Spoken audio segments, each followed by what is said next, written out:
Hi guys, मैं हूँ आपकी प्यारी राइटर और नरेटर दीक्षा। आप सभी का बहुत बहुत वेलकम है दीक्षा नोवेल स्टोरी पर। तो स्टार्ट करते हैं द डेविल प्रिंसेस का नेक्स्ट एपिसोड। त्रिशम हॉल एरिया से अपनी मॉम के रूम की तरफ जाते हैं। कुछ देर वो अपनी मॉम के साथ बैठते हैं। वो अपनी मॉम को देख रहे थे कि वो अभी कितने सुकून से लेटी हुई है। दवाई के असर से उनकी मॉम बेहोश थी, जिसकी वजह से उन्हें यह भी नहीं पता चला कि उनका प्यारा बेटा उनके पास आया है, जिससे मिलने के लिए वो कितना वेट करती हैं।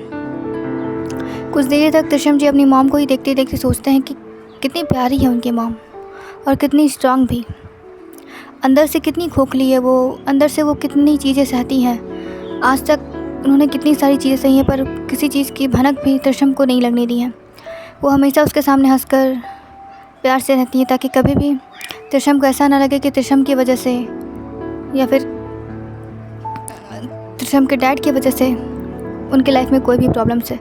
वो हमेशा अपने आप को नॉर्मल दिखाती हैं, पर त्रिशम को पता था उनकी मेंटल हेल्थ, उनकी बॉडी कितनी कमज़ोर है, कितनी वीक है वो अंदर से, कितनी इमोशनल है वो अंदर से। पर वो अपने आप को हमेशा इमोशनली स्ट्रॉन्ग दिखाती हैं ताकि त्रिशम कमज़ोर ना पड़े। वो जानती हैं कि त्रिशम की ताकत और कमज़ोरी दोनों वही है। वो अपनी बेटी की कमज़ोरी नहीं बनना चाहती है, इसलिए वो हमेशा त्रिशम के सामने इतनी स्ट्रांग बनकर रहती हैं। त्रिशम अपने मॉम को अच्छे तरीके से ब्लैंकेट उड़ाकर फिर वो अपने रूम में आ जाते हैं। अपने रूम में आकर वो अपना मोबाइल उठाते हैं और सबसे आगे अपने बहुत ही प्यारे और बहुत ही क्लोज फ्रेंड मोक्ष को कॉल करते हैं। मोक्ष, अरे त्रिशम सर, आज बड़ी जल्दी आपको हमारी याद आ गई। वैसे तो सालों हो जाता है आपकी कॉल नहीं आती, और आज मुझे लगता है कि आज पहली या दूसरी बार आपने मुझे कॉल किया है। क्या हुआ, सब खैरियत तो है ना? कहीं बीवी से लड़ाई तो नहीं हो गई? त्रिशम, मोक्ष कभी तो सीरियस हो जाया कर, हो सकता कोई इम्पोर्टेंट बात हो। इतनी सीरियस आवाज़ सुनकर मोक्ष भी सीधे होकर बैठ जाते हैं और बोलते हैं, हाँ हाँ वो बोल, क्या प्रॉब्लम है?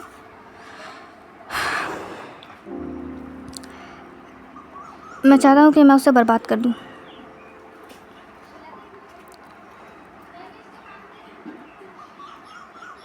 किसी उसी इंसान को जिसने मेरी मॉम को बर्बाद किया है, अरविंद बिरला। वो उसकी हिम्मत इतनी बढ़ गई कि वो घर तक आ गया है। मैं इसे और इग्नोर नहीं कर सकता और मैं इसे और छूट भी नहीं दे सकता। मैं चाहता हूँ कि तू उसकी टेक्सटाइल कंपनी को आग लगा दे। एक सेकेंड मोक्ष, डोंट कॉल मी मोक्ष। अभी मैं तुम्हारा बॉस हूँ और मैंने जो कहा है वो कर। ओके बट सर, आप ऐसे कैसे कर सकते हैं? टेक्सटाइल कंपनी में आग, आप फंस जाएंगे। मोक्ष, तुम्हें पता है कि आज तक ऐसी कोई हथकड़ी नहीं पहनी जो त्रिशम खुराना को लग जाए। ओके, तो अपना काम करूँ, और नहीं हो पा रहा तो मुझे बोल दो, मैं तुम्हें जॉब से निकाल देता हूँ और किसी और को जॉब से रख लेता हूँ। मोक्ष अचानक से बहुत ही ज़्यादा घबरा जाते हैं, क्योंकि वो जानते थे कि त्रिशम गुस्से में कुछ भी कर सकते हैं, उन्हें जॉब से भी निकाल सकते हैं। काम अपनी जगह, दोस्ती अपनी जगह। माना वो त्रिशम के बहुत ही अच्छे फ्रेंड हैं, पर त्रिशम अपने काम के जगह पर किसी को नहीं दिखता है। दोस्ती जो है वो ऑफिस के बाहर, जब उसका काम बीच में आ जाए तभी हर दोस्ती यारी रिश्तेदारी सारी हर चीज़ वो साइड में रख कर अपना काम करता है। मोक्ष ओके कर कॉल कट कर देते हैं। ये और कोई नहीं, त्रिशम के पिता और उनके मॉम के एक्स हस्बैंड अरविंद बिरला थे, जिन्होंने त्रिशम की मॉम को तभी डिवोर्स दे दिया था जब त्रिशम उनके पेट में था और जब वो 8 मंथ का था। और त्रिशम की मॉम बिल्कुल भी नहीं चाहती थी कि वो उन्हें डिवोर्स दे, पर उन्हें मजबूरी में उन्हें डिवोर्स देना पड़ा। और इस इंसान ने उन्हें इतना टॉर्चर किया कि वो अभी भी इस इंसान के नाम से कांपती है। और इन्होंने क्या क्या किया ये तो आपको आगे स्टोरी में पता चलेगा। तो बढ़ते हैं अपनी स्टोरी की तरफ। यशी अपने ऑफिस से आकर अभी अपने रूम में थी और वो बेड पर बैठकर कुछ वर्क कर ही रही थी, क्योंकि उसे नींद नहीं आ रही थी। आफ्टर ऑल उसकी आदत जो हो गई थी त्रिशम को हक करके सोने की, जिसकी वजह से उसे नींद आ नहीं रही थी। हालांकि रात के 12 बज चुके थे, पर वो अभी भी इंस्टेंट वर्क कर ही रही थी क्योंकि उसे नींद आ ही नहीं रही थी। उसने कोशिश की 2-3 बार सोने की, क्योंकि उसकी सुबह बहुत ही इंपॉर्टेंट मीटिंग थी, पर उसे नींद ही नहीं आई। और उसे गुस्सा भी आ रहा था त्रिशम के ऊपर कि ऐसे तो त्रिशम उसे बिना बताए चले गए। हम माना उन्हें, वो बिज़ी रहते हैं, उन्हें कोई काम आ गया होगा, पर वो उसे बता भी तो सकते थे, उसे मैसेज भी तो कर सकते थे। वो सोच रही थी कि अब त्रिशम जी की कॉल आए, वैसे कॉल तो आएगी नहीं, उसे कोई उम्मीद थी नहीं, पर शायद उनकी कॉल आ जाए तो उनसे बात ही नहीं करेगी। वो यही सोच रही थी और बार बार अपने कॉलर आईडी पर देख रही थी कि कहीं त्रिशम जी का कोई कॉल तो नहीं आया, कहीं उनका कोई मैसेज तो नहीं आया, कहीं वो किसी मैसेज को मिस तो नहीं कर दी। पर ना ही त्रिशम जी का कोई कॉल नज़र आया था, ना ही कोई मैसेज। वो गुस्से में दोबारा मोबाइल को अपने पिलो के बगल में रख देती है और फिर से वर्क करने लगती है, कुछ फाइल्स चेक करने लगती है। हालांकि उस फाइल को वो पिछले 3 घंटे से चेक कर रही थी, पर अभी तक वो एक फ़ाइल कंप्लीट नहीं कर पाई थी। आफ्टर ऑल मैडम जी का ध्यान जो नहीं था काम पर, था तो उनका ध्यान जो उनके प्यारे हस्बैंड जी पर, जिसकी वजह से वो अपने काम पर फोकस नहीं कर पा रही थी। तभी यशी के मोबाइल में किसी का कॉल आता है। यशी बहुत एक्साइटेड हो जाती है और वो देखती है तो त्रिशम का कॉल है। और एक पल में उसका सारा गुस्सा, सारा फ्रस्ट्रेशन, जितना भी उसने सोच रखा था कि वो त्रिशम जी से कितना गुस्सा करेगी, वो उनका कॉल नहीं उठाएगी, उनके मैसेज का जवाब नहीं देगी, वो उससे बात करेंगे तो वो उनसे बात नहीं करेगी, उन्हें इग्नोर करेगी 2-3 दिन तक, वो सारा धरा का धरा रह जाता है और वो कॉल उठा देती है और अपने सारे प्रॉब्लम्स, अपनी सारे शिकायतें उन्हें बताने लगती है। आप ऐसा कैसे कर सकते हैं, आपने तभी से मुझे कॉल भी नहीं किया और आप ऐसे चले भी गए। आपको ये होना तो चाहिए ना कि आप मुझे कम से कम बता तो थे। ऐसा तो नहीं कि मैं आपके पास ही आ जाती या फिर मैं आपसे ज़बरदस्ती कहती कि आप आ जाओ। नहीं, मैं समझती हूँ आपको काम होगा, आप बिज़ी रहते, इसका ये मतलब नहीं कि आप मुझे ही छोड़ देंगे, आप बात ही नहीं करेंगे, मैसेज भी नहीं करेंगे, आपको मेरी चिंता ही नहीं है। जाइए, मैं आपसे बात नहीं करती। यशी कंटिन्यूसली ऐसे कुछ ना कुछ बोले जा रही थी और वो ना ही मौका दे रही थी त्रिशम को बोलने का और ना ही त्रिशम बोल पा रहे थे। अरे अब आप ऐसा क्यों कर रहे हैं, बोलिए, चुप क्यों हैं? त्रिशम, रिलैक्स, अब तुम मुझे बोलने दोगी तब तो मैं बोलूँगा ना। व्हाट डू यू मीन, आपका क्या मतलब, मैं बोलती ज़्यादा हूँ? नहीं, मैंने ऐसा तो नहीं कहा। तो आपके कहने का ये तो मतलब है कि मैं आपको बोलने नहीं देती, इसका मतलब मैं बहुत बोलती हूँ। यशी, तुम शांत रहोगी या मैं कॉल काट दूँ? ओह माय गॉड, देखो तो कैसे धमकी दे रहे, कॉल काट दूँ। आपको क्या लगता है मैं मरी जा रही हूँ आपसे बात करने के लिए, मैं तरस रही हूँ आपसे बात करने के लिए? आपको कॉल काटना है ना तो काटिए और मेरी तरफ से बाहर में जाइए। इतना कहकर यशी कॉल काट देती है और उसके आँख से टप टप आंसू गिरने लगते हैं। वो समझ नहीं पा रही थी कि वो ऐसा बिहेव क्यों कर रही है, बिल्कुल टिपिकल इंडियन वाइफ की तरह। पहले तो वो ऐसा बिहेव नहीं करती थी, वो हमेशा स्ट्रिक्ट और अटन डाउन रहती थी। हालांकि जब वो रमन जी से गुस्सा हो जाती थी अपने डैडू से, पर तभी भी वो ऐसा बिहेव नहीं करती थी जो अभी वो इतना चाइल्डिश बिहेव कर रही है। वो अपने आप को एक बार बेड के बगल में लगे हुए आईने में देखती है और वो अपने आप को गौर से देखती है, कैसे वो किसी टिपिकल वाइफ की तरह बिहेव कर रही है जो अपने पति से नाराज़ है। फिर वो अपना सर झड़कती है और शांति से अपने काम पे बैठ जाती है। पर उसे रिग्रेट भी हो रहा था कि उसने कॉल काट दिया और फिर त्रिशम जी ने उसे दोबारा कॉल भी नहीं किया। रहने दो इन्हें, मरने दो। कॉल करते एक तो कॉल किया और अगर मैंने काट दिया तो इसका ये मतलब नहीं कि दोबारा कॉल कर ले। नहीं, महाराज को तो फुर्सत ही नहीं मिलती। बड़े आए त्रिशम खुराना, इतने बड़े बिजनेसमैन, वाइफ तो संभालनी आती नहीं इन्हें। आने दो इन्हें, बात नहीं करूँगी मैं इनसे, ना तो पता चलेगा इनसे। बड़ा पहले आगे पीछे होते रहते थे, बस जब से मैंने इन्हें भाव देना शुरू किया ना तब से ही मुझे इग्नोर कर रहे हैं। यशी अपने में ही कुछ ना कुछ ऐसे बातें कर रही थी, तभी दोबारा से त्रिशम जी का कॉल आता है। वो उठाती नहीं है कॉल, 2-3 बार कॉल फिर रिंग होता है, फिर भी वो नहीं उठा रही है और फिर कॉल आना बंद हो जाता है और यशी का रोना स्टार्ट हो जाता है। बस 6 बार कॉल किया, 7वां बार नहीं कर सकते थे? हो सकता है मैं उठा लेती, नहीं, इन्होंने तो गिन कर रखा था कि ये 7 या 8 बार ही कॉल करेंगे, ये नहीं कि आ जाए मेरे पास। बड़े आए त्रिशम खुराना, आने दो इन्हें, मैं बताती हूँ कि यशी सिंघानिया क्या चीज़ है। बड़ा मुझे इग्नोर करने लगे हैं ना, अब देखना मैं कैसे इन्हें इग्नोर करती हूँ, तभी इन्हें पता चलेगा जब इग्नोर होता है इंसान तो कैसा फील होता है। तब उसके गेट पर किसी का नॉक होता है। जैसी सोचती है ओह गॉड अभी कौन आया होगा, इतना कहकर वह गेट पर जाती है और गेट खोलती है। गेट पर तान्या खड़ी थी, आड़ी तिरछी खड़ी थी, उसके बाल भी बिखरे हुए थे और अब वो एक हाथ पे मोबाइल पकड़ी हुई थी और एक हाथ से नॉक कर रही थी और वो उबासी ले रही थी। यशी, तुम यहाँ पर क्या कर रही हो अभी? तान्या, क्या है यार यशी, एक तो तुम दोनों पति पत्नी लड़ लेते हो, बीच में मुझे घसीट लेते हो। माना कि मैं साली हूँ, वो तो तेरी बेस्ट फ्रेंड है, उसका ये मतलब थोड़ी कि तू मुझे 12-1 बजे रात को उठा देगी और अपनी लड़ाई में मुझे घसीट लेगी। ले बात कर। व्हाट? किसका कॉल है? जीजू का। और किसका कॉल होगा? और मोबाइल मेरे सुबह मेरे रूम में पहुँचा दी हो। मैं अभी नहीं रुकने वाली। एक तो ये लड़ लेते हैं और फिर मुझे परेशान करते हैं। इतना कहकर तानिया वहाँ से जाने लगती है। यार यशी जल्दी से गेट बंद करती है और फिर हेलो करती है। हेलो, आपने तानिया के मोबाइल में कॉल क्यों किया? अब वो क्या सोचेगी हमारे बारे में कि हम रात भर लड़ते रहते हैं? ओ गॉड, आप ना 1 नंबर के बुद्धू हो।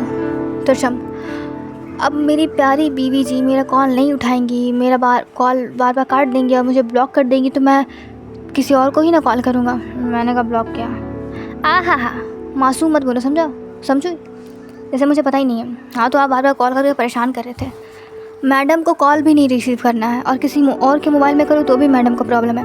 अच्छा बोलिए क्या हुआ? कुछ नहीं, बस बात करनी थी तुमसे, पर तुम्हें तो इंटरेस्ट ही नहीं है बात करने में। अरे भाई बिज़ी था, वरना तुम तो जानती हो कि मेरा भी मन नहीं लगता तुम्हारे बिना। अब ज़्यादा मक्खनबाजी मत कीजिए। यू नो ना, I don't like buttress but I like you. What? Yeshi, हाँ, यशी भी सीधी हो जाती है उनके बात सुन के, क्योंकि वो जान रही थी कि उनके आवाज़ में थोड़ी टेंशन है। मुझे तुम्हें बहुत सारी बातें बतानी है। हाँ बोलिए। मोबाइल पर नहीं, घर पर बताता हूँ मैं कल। आई होप तुम मुझे समझोगी। यशी को उनके बातों में, उनकी आवाज़ में साफ साफ टेंशन समझ में आ रही थी। यशी, क्या हुआ? तिरछम, कुछ हुआ है क्या? बहुत कुछ हुआ है, इनफैक्ट बहुत कुछ हो चुका है और वो सब चीज़ें अब सुधारनी है। ओके, आप मुझे बता सकते हैं, आप मुझसे हर बात शेयर कर सकते हैं और आप मुझ पर भरोसा कर सकते हैं। मैं समझूंगी आपको। I know you are understanding, इसलिए तो मैंने तुमसे शादी की है। तुम समझोगी ना मुझे? हाँ तिरछम, मैं क्यों नहीं समझूंगी। अब यशी को पछतावा हो रहा था कि पता नहीं तिरछम कितनी बड़ी प्रॉब्लम है या फिर उनके दिमाग में कौन सी टेंशन चल रही है और यशी ने उन्हें इतना परेशान कर दिया। यशी, सॉरी। अब तुम्हें क्या हो गया? मैं बहुत परेशान करती हूँ ना आपको? नहीं बाबा, तुम ही तो हो जो मुझे परेशान कर पाती हो, वरना किसी में इतनी हिम्मत थोड़ी कि जो तिरछम खुराना को परेशान कर दे। हाँ बस हो गया, मैं थोड़ा सॉफ्ट क्या बनती हूँ, आप तो अपने अकड़ में ही आ जाते हो। वैसे ही दोनों बात कर रहे थे तभी, और इधर बाहर तान्या किसी के बाहों में बहुत ही ज़ोर से जकड़ी हुई थी पीछे तरफ से। वो आगे खड़ी थी और पीछे से उसे किसी ने बहुत ही ज़ोर से जकड़ा हुआ था, और ये और कोई नहीं, सूरज था। तान्या, सूरज, ये क्या हरकत है? मैंने कह दिया ना तुमसे कि तुम मेरे साथ ऐसी हरकतें मत किया करो, मुझे अच्छा नहीं लगता। सूरज का हाथ लगातार यशी के तान्या के कमर में चल रहा था। और ये क्या तुम हरकत कर रहे हो? क्या कर रहा हूँ मैं? सूरज साफ साफ मुकर जा रहा था और उसके चेहरे पर एक नोटी सी स्माइल थी, डेविल स्माइल टाइप की। सूरज, क्यों परेशान कर रही हो मुझे? मैंने कहा है ना कि हम दोनों के बीच ऐसा कोई रिश्ता नहीं हो सकता। मैं प्यार नहीं करती तुमसे। कोई बात नहीं, मैं प्यार कर लूँगा। ज़रूरी थोड़ी है कि हर दो इंसान की शादी होती है तो दोनों के बीच प्यार ही होता है। और मुझे इतना तो भरोसा है मेरे प्यार पे कि मेरे प्यार की वजह से तुम भी मुझसे प्यार करने लगोगी। एक बार मौका तो देकर देखो। मुझे नहीं देना तुम्हें मौका। क्यों नहीं समझ रहे हो तुम? क्यों नहीं देना मौका तुम्हें? अब तो तुम्हारी एज भी हो गई है, तुम शादी कभी ना कभी तो करोगी ना, तो मुझसे ही कर लो, मुझे ही मौका दे दो, मैं संभाल लूँगा तुम्हें। क्यों नहीं समझ रही हो तुम? और मैं नहीं जी सकता तुम्हारे बिना। तान्या अपनी हिम्मत जुटा कर कहती है, because I love someone else. What? हाँ, मेरा बॉयफ्रेंड है लंदन में। सूरज अचानक से तान्या को दीवार से सटा देता है और उसके आगे सट आ जाता है और उसके सर के बगल में एक जोर से पंच मारता है। और ये पंच इतना हैवी था जिसकी वजह से सूरज के हाथों से खून निकलने लगा था। तान्या तो बहुत जोर से डर जाती, उसे लगा था कि बस ये पंच उसके चेहरे पर ही पड़ने वाला है। I don't care about it. तुम किससे प्यार करती हो मैं नहीं जानता, पर मैं तुमसे प्यार करता हूँ और तुम्हें मुझसे शादी करनी पड़ेगी। और आज ये बात कह दी है तुमने मजाक में। आई नो तुम्हारा कोई बॉयफ्रेंड नहीं है, मैंने पता किया है सब कुछ, इसके बाद ही कह रहा हूँ। पर मुझे नहीं पसंद है तुम्हारे मुँह से किसी और की बात। इमेजिन भी नहीं कर सकती तुम मेरे बिना किसी और को, मेरे अलावा किसी और को। तुम्हें इमेजिन करना है, गाली देना है, लड़ाई करनी है, जो करना है, नफरत करना है, प्यार करना है, मुझसे करो, किसी और से नहीं। तान्या पहली बार सूरज का ऐसा रूप देख रही थी, क्योंकि हमेशा सूरज तो उसके सामने एक मासूम सा इंसान बन के रहता था, जो कि उसके आगे पीछे होता रहता था और उससे प्यार का इजहार करते रहता था हर वक्त। अब पहली बार तान्या सूरज को ऐसे रूप में देख रही थी, जिससे कि उसे थोड़ा थोड़ा डर भी लग रहा सूरज से। वो अपने आप को संभाल नहीं पाती और बोलती है, सूरज अब तुम मुझे डरा रहे हो, तो डर लग रहा है तो डरो, कम से कम इस डर की वजह से ही तो मुझे शादी कर लो ना। ठीक है, तुम मुझसे प्यार नहीं करती, पर मैं नहीं चाहता कि तुम किसी और से प्यार करो, सपने में भी नहीं। मैं तुम्हारा हूँ और तुम मेरी हो, मेरे अलावा तुम किसी और की नहीं हो सकती, समझी। इतना कहकर सूरज तान्या को वहीं छोड़कर अपने रूम में चला जाता है। तान्या तो सुन हो गई थी। कुछ देर में तान्या को होश आता है कि वो पता नहीं कब से यहीं पर खड़ी हुई है और सूरज उसे छोड़कर जा भी चुका है और वो यहीं पर खड़ी हुई है। तान्या दौड़कर अपने रूम में चली जाती है और गेट लॉक कर बेड में बैठ जाती है और वो सोच रही थी कि वो सूरज के बारे में ही सोचने लगती है। ऐसा नहीं था कि तान्या सूरज से प्यार नहीं करती थी, तान्या भी सूरज को पसंद करती थी, पर वो ऐसा नहीं कर सकती थी सूरज के साथ, क्योंकि वो जानती थी कि कभी ना कभी तो यशी, यामिनी जी और उनके हस्बैंड से अपना बदला लेगी। शायद वो उन्हें जान से मार दे, और अगर उसने सूरज से शादी कर ली, और कोई भी बेटा नहीं चाहेगा कि उसकी माँ बाप कितने भी बुरे क्यों ना हो उनकी जान जाए या फिर उन्हें कुछ हो, और सूरज उनका खून है तो सूरज उनका ही साथ देगा, जिसके वजह से तान्या बीच में पिस कर रह जाएगी, क्योंकि वो ना यशी को छोड़ सकती थी, क्योंकि वो यशी के साथ बचपन से रही थी, और ना ही शादी होने के बाद सूरज को, क्योंकि सूरज एक तो उसका प्यार है और दूसरा सूरज उसका पति बन जाएगा। तो वो ना तो इधर छोड़ सकती थी ना वो उधर छोड़ सकती थी। इसलिए वो यही फैसला करती है कि वो आज तक जैसे जीती आई थी वो ऐसे ही जीती रहेगी, और कभी ना कभी यशी तो लंदन जाएगी, तो यशी अगर लंदन जाएगी तो उसे भी लंदन जाना ही होगा। और अब तो यशी की शादी भी इतने बड़े बिजनेस टाइकॉन से हो गई है तशम खुराना, जिसकी वजह से यशी को तो कोई प्रॉब्लम भी नहीं होगी, कहीं भी वो एक्सेप्ट हो सकती है। तो और यशी जहाँ रहेगी वहाँ तान्या को तो रहना ही होगा। इसलिए वो डिसाइड की थी कि वो सूरज को कभी भी अपने दिल की बात नहीं बताएगी। वो जानती थी कि कभी ना कभी ये परिवार टूटेगा ही, और सूरज आज यशी से इतने प्यार से बिहेव करता है, वो आज उनके साथ इतने अच्छे से रहता है। जब उसे पता चलेगा कि वो दोनों उसके मॉम डैड को ही बर्बाद करने के लिए आई हैं, उसके मॉम डैड को बर्बाद करने का वो दोनों प्लान बना रही है, तो सूरज उससे नफरत करने लगेगा, और शादी होने के बाद अगर वो उससे नफरत करेगा तो तान्या तो टूट जाएगी। इसलिए तान्या डिसाइड करती है कि वो कभी भी सूरज को अपने दिल की बात नहीं बताएगी।